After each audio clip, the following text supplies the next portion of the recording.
Hi guys, so today I'm going to show you how to remove the background noise in Audacity. So first of all, open Audacity.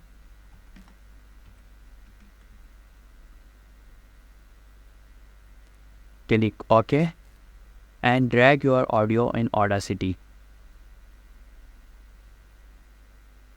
So here you can see there is a noise in this audio.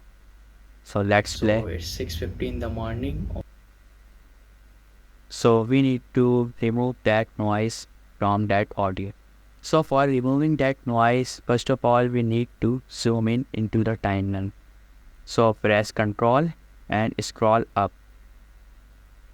Now you can see that part is the vocal part, but that part is the noise part.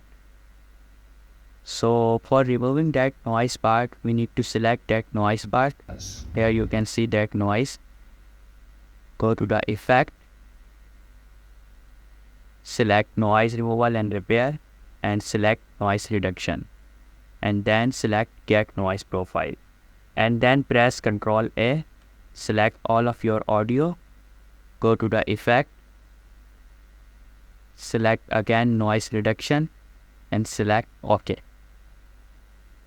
And here you can see the noise is completely So gone. it's 6:50 in the morning. So thank you for watching, and this is how you can remove the noise from Audacity. Thank you.